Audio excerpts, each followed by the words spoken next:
नमस्ते दोस्तों, तो आज आपको एक बड़ी ही अचंभित एवं भयानक रहस्यमय कहानी सुनाऊंगी जिसमें आपको कुछ नई रहस्यमय बातें की जानकारी होगी। तो कृपा करके अभी चैनल को सब्सक्राइब कर ले। यह मेरा दूसरा नया चैनल है ताकि और भी रहस्यमय कहानी सबसे पहले आप तक पहुंचे। धन्यवाद। तो सुनिए। अर्जुन एक प्रतिभाशाली मूर्तिकार था जो बिहार के एक गांव में रहता था। वो मिट्टी और पत्थर को सिर्फ आकार नहीं देता था बल्कि उन्हें छूकर उनमें जान फूंक देता था। उसका मानना था कि हर पत्थर के अंदर एक आत्मा छिपी होती है जिसे वो बाहर निकालता है। लेकिन पिछले कुछ समय से एक भयानक घटना हो रही थी। दुनिया की हर चीज अपना आकार खो रही थी। मूर्तियां पिघलने लगी थीं, इमारतें ढहकर मिट्टी का ढेर बन रही थीं, और यहाँ तक कि लोगों के चेहरे भी धुंधले हो रहे थे। पूरी दुनिया एक बेतरतीब पिघलती हुई अराजकता में बदल रही थी। एक दिन उसे एक प्राचीन शिल्प शास्त्र मिला जिसमें 12 ज्योतिर्लिंगों को रूप आधार आकार का आधार बताया गया था। शास्त्र में चेतावनी थी, जब तक आकार है तब तक अस्तित्व है। अर्जुन को समझ आ गया कि एक विघटनकारी शक्ति और रूप इन आधार स्तंभों को कमजोर कर रही थी। उसका मकसद किसी को नष्ट करना नहीं था बल्कि हर चीज को उसके मूल बेआकार स्वरूप में वापस लाना था। अर्जुन ने अपनी यात्रा शुरू की। उसका हथियार एक खास तरह की मिट्टी और उसकी अपनी उंगलियां थीं। उसे हर रूप आधार पर जाकर एक छोटी सी मूर्ति बनानी थी जिसमें वह जीवन का एक खास गुण भर सके। और रूप ने उसे रोकने के लिए अपनी पूरी ताकत लगा दी।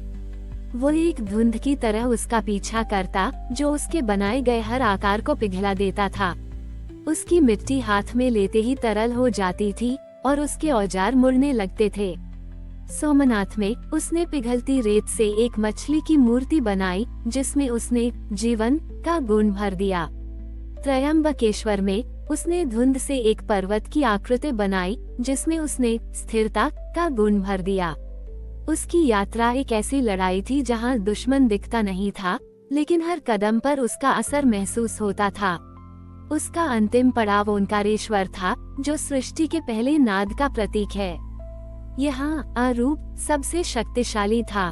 पूरी दुनिया एक बेआकार शून्य में बदलने वाली थी।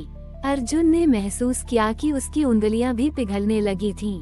अर्जुन ज्योतिर्लिंग के सामने खड़ा हुआ। उसके पास कोई मिट्टी नहीं थी, सिर्फ धूल और कीचड़ था। अपने धुंधले होते हाथों से उसने सबसे साधारण लेकिन सबसे शक्तिशाली आकार को गढ़ा, एक इंसान का हाथ। उसने उसमें अपनी सारी इच्छा शक्ति भर दी, बनाने की, छूने की और महसूस करने की। यह कोई सुंदर कलाकृति नहीं थी, ये सिर्फ एक इच्छा थी। अरूप इस कच्चे अपूर्ण आकार को सहन नहीं कर सका। वो इस इच्छा को मिटा नहीं सका। उस रूप की शक्ति ने उसे पीछे हटने पर मजबूर कर दिया।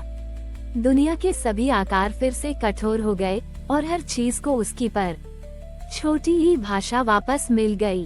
अर्जुन अब सिर्फ एक मूर्तिकार नहीं था बल्कि आकार का संरक्षक था। उसने दुनिया को सिखाया कि सबसे खूबसूरत आकार वह नहीं होता जो परफेक्ट हो, बल्कि वह होता है जिसमें जीवन होता है। कुछ साल शांति से बीते, लेकिन एक नया खतरा पैदा हो गया। दुनिया अब पूर्णता की दीवानी हो गई थी। तकनीक की मदद से हर चीज को बिना किसी कमी के बनाया जाने लगा। हाथ से बनी चीजें जिनमें कुछ खामियां होती थीं, उन्हें अपूर्ण कहकर नजरअंदाज किया जाने लगा। एक मशहूर डिजाइनर समीर ने एक शक्तिशाली एआई आधारित डिजाइन सिस्टम समरूप बनाया। ये सिस्टम फर्नीचर से लेकर कपड़ों तक हर चीज के लिए परफेक्ट आकार बनाता था। लोग इसे बहुत पसंद करते थे, लेकिन जल्द ही हर जगह सब कुछ एक जैसा दिखने लगा। अर्जुन को एहसास हुआ कि यह अरूप का ही एक नया रूप था। आकार को मिटाना नहीं, बल्कि उसे इतना समरूप बना देना कि उसका कोई मतलब ही न रहे। अर्जुन जानता था कि वो किसी आय से लड़ नहीं सकता था। उसे लोगों को ये दिखाना था कि एक छोटी सी खामी में ही सच्ची सुंदरता छिपी होती है और एक टेढ़ी मेढ़ी लकीर में एक कहानी होती है। उसका मिशन अपूर्णता को कला का सबसे ऊंचा रूप साबित करना था। वो एक बड़े डिजाइन एक्सपो में समीर से मिला, जहां समरूप की परफेक्ट कृतियां प्रदर्शित थीं। जिस चीज में कमी हो उसे क्यों बनाएं? समीर ने गर्व से पूछा, जब आप पूर्णता बना सकते हैं। अर्जुन ने कोई तर्क नहीं दिया। उसने थोड़ी मिट्टी ली और अपने हाथों से एक साधारण घड़ा बनाया, लेकिन उसने जानबूझकर उस पर अपने अंगूठे का निशान छोड़ दिया। उसने उसे चिकना नहीं किया। उसने उसमें एक छोटा सा फूल रखा। वह अपूर्ण घड़ा अपनी कमी के साथ समरूप की बांझ पूर्णता के सामने चमक उठा। उस अंगूठे के निशान में एक जीवन, एक कहानी थी। समरूप का आयुष जानबूझकर की गई त्रुटि को प्रोसेस नहीं कर सका। सिस्टम में गड़बड़ी आ गई। समीर हैरान था। उसे एहसास हुआ कि उसकी पूर्णता में कोई आत्मा नहीं थी। अर्जुन अब सिर्फ एक मूर्तिकार नहीं, बल्कि अपूर्णता का गुरु था। वह दुनिया में घूमकर लोगों को सिखाता था कि हाथ से बनी हर चीज में एक दिल होता है, और उसकी खामी ही उसकी सबसे बड़ी खूबसूरती होती है। रूप के आधार अब सिर्फ पत्थरों में नहीं, बल्कि इंसानी हाथ की कला में सुरक्षित थे। उस घटना के बाद दुनिया ने सुंदरता को एक नए नजरिए से देखना शुरू किया। खामियों को अब छिपाया नहीं जाता था, बल्कि उन्हें दोष सौंदर्य, खामियों की सुंदरता कहा जाने लगा। समीर ने अपनी कंपनी का नाम बदलकर अपूर्ण रख दिया और खुद को दुनिया भर की अपूर्ण कलाकृतियां को खोजने और संरक्षित करने के लिए समर्पित कर दिया। वर्ष बीतते गए और अर्जुन बहुत बूढ़ा हो गया। उसने महसूस किया कि उसका काम पूरा हो गया है। उसने अपनी अंतिम यात्रा अपनी कला के स्रोत तक की, उस नदी के किनारे जहां से वह अपनी मिट्टी लेता था। उसके हाथ में वह छोटी सी मिट्टी की हथेली थी, जिसे उसने उनका रेश वर में गढ़ा था। अर्जुन ने उस मूर्ति को नदी की मिट्टी में वापस मिला दिया, उसे अपनी सारी शक्ति और ज्ञान के साथ प्रकृति को सौंप दिया। उसने अपना शरीर छोड़ दिया और उसकी आत्मा उस मिट्टी में समा गई, जिससे वह इतना प्यार करता था। वह अब सिर्फ एक इंसान नहीं था, वह रचनात्मक खामी का स्रोत बन गया था।